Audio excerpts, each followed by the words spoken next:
എടാ ബാങ്ക് കൊടുത്ത സമയം ഇനിയിപ്പോ ഇവിടുന്ന് നോമ്പറക്കുന്നേ. നമ്മളിപ്പോൾ ഉള്ളത് മുംബൈയിലെ നെസ്റ്റ് ഹൈപ്പ് മാർക്കറ്റ് അല്ലേ? ഇവിടെ ഫുഡ് ബുക്കിൽ നല്ല അടിപൊളി ഇഫ്താർ ഉണ്ട്. നമുക്ക് അവിടെ നിന്ന് കഴിച്ചാലോ?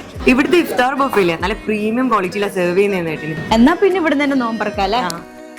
ഫുഡ് ബുക്ക് റെസ്റ്റോറന്റ് 10 വർഷമായിട്ട് നമ്മുടെ ഷാർജ മൂവിയിലെ നെസ്റ്റോ ഹൈപ്പ് മാർക്കറ്റിന്റെ ഫസ്റ്റ് ഫ്ലോറിൽ ഈ ഒരു റെസ്റ്റോറന്റ് ഉണ്ട്. റിനോവേഷൻ ഒക്കെ കഴിഞ്ഞ് നല്ല അടിപൊളി ഫ്രഷ് ആംബിയൻസോട് കൂടി ഇതാ വീണ്ടും നമ്മളെ മുന്നിൽ തലയുയർത്തി നിൽക്കുകയാണ് നമ്മുടെ ഫുഡ് ബുക്ക് റെസ്റ്റോറന്റ്. നമ്മളിപ്പോ ഇവിടെ ഇഫ്താർ കഴിക്കാനാണ് വന്നിട്ടുള്ളത്. 50ഓളം ഐറ്റംസ് ഇഫ്താറിന് ഫുഡ് ബുക്ക് റെസ്റ്റോറന്റ് ഒരുക്കിയിട്ടുണ്ട്. പിന്നെ ഇല്ലേ ഇവിടുത്തെ ബുഫേ സെറ്റപ്പ് നല്ല പ്രീമിയം ക്വാളിറ്റിയിലാണ് നമ്മളെ മുന്നിൽ ഇവർ പ്രസന്റ് ചെയ്ത് തന്നിട്ടുള്ളത്. നിങ്ങൾക്ക് ഇതേപോലെ നല്ല ലക്ഷറി ഫീൽ നല്ല നാടൻ ഫുഡൊക്കെ കഴിക്കണമെന്നുണ്ടെങ്കിൽ ഈ ഒരു റെസ്റ്റോറന്റ് എന്തായാലും മൈൻഡിൽ വെച്ചോ കേട്ടോ. ടേസ്റ്റ് കാര്യത്തിലും ഒരു വിട്ടുവീഴ്ചയില്ല. കാണാനുള്ള ഭംഗി പോലെ തന്നെ 10 ഔട്ട് ഓഫ് 10 നമുക്ക് ഇവർക്ക് ധൈര്യമായിട്ട് കൊടുക്കാം. ഓരോ ദിവസവും വ്യത്യസ്തമായ മെനു ആണ് അവിടെ നമുക്കായിട്ട് അറേഞ്ച് ചെയ്യുന്നത്.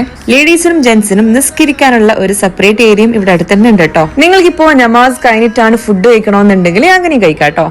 പിന്നെ വിശാലമായ പാർക്കിംഗ് സ്പേസും താഴെ അവൈലബിൾ ആണ്.